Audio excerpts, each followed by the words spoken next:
I'm Ed. I work for the Young Advisors charity. The charity exists to help coordinate a movement of 60 projects employing 1,300 young people across the UK. We got involved in agency life because we thought the idea of having some new creative talent coming to work for the organisation and helping us with our marketing would be a really, really good opportunity.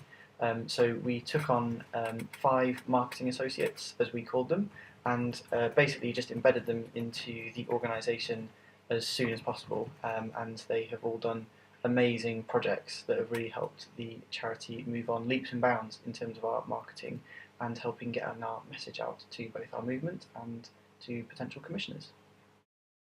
One of the main problems that our employer drew upon was the fact that some of the projects would need to be financed. Due to the Young Advisors operating as a charity, there was no available income to purchase additional tools such as the USB sticks for the marketing training or the competition prizes for the social networking improvements. So in order to achieve our targets, we would need to find a way to raise the funds ourselves. We decided to apply for the O2 Think Big funding, which is part of the brand's corporate social responsibility policies. This involved us as a team producing a persuasive outline of what we would spend the money on and how it would benefit the charity. Once the application was accepted, we received a prepaid MasterCard containing £300, which we were able to budget accordingly. We created a new marketing and media relations training pack to introduce to the young advisors, who can then deliver and sell on the training themselves. The packs included platforms that we have covered throughout our degree already. These included principles of marketing, digital media marketing, public relations strategy, campaign planning, and brand management. Additionally, the packs included presentations, journals, and activities that were laid out in a simple yet effective way for the receiver of the training. Having these different units meant that we can tailor the training to what each team wanted or needed. Furthermore, we had branded Young Advisor USBs created to hold and distribute the training to make it a lot easier for them and to make it look a lot more professional. We decided to create a press hit list so that young advisors across the country could contact their local newspapers. This way, teams would get the recognition they deserve and young advisors could become more widely known nationwide. We created the list by separating teams into regions and then individually into towns or cities. We then searched the web for local newspapers and collected the details of chief reporters, Twitter and Facebook accounts of the paper, and phone numbers and email addresses. This was all arranged into an easy-to-navigate spreadsheet that would be available to all the young advisors.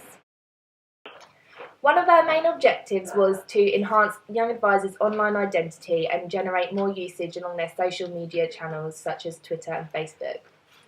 To try and get followers involved with the online platforms, we wanted to use more engaging content, so we started using pictures and videos, which immediately got more people liking and sharing the posts. One of our main issues with social media was to try and get young advisors across the country to actually like and follow the page.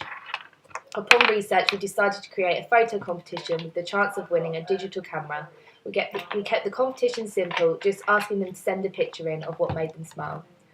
By constantly updating the platforms with information, we received a huge amount of feedback with over 50 entries. To measure the success of the competition, we used Facebook Insights and managed to achieve 286 page views and 18 new likes. One of the things our employers suggested we could work on was the way their case studies are presented online.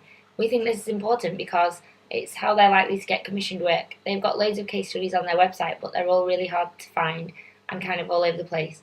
We recognise there are 2 people that might want to look for this. So firstly, young advisors and young people who might want to be involved in the movement want to see what kind of work they do in their local area.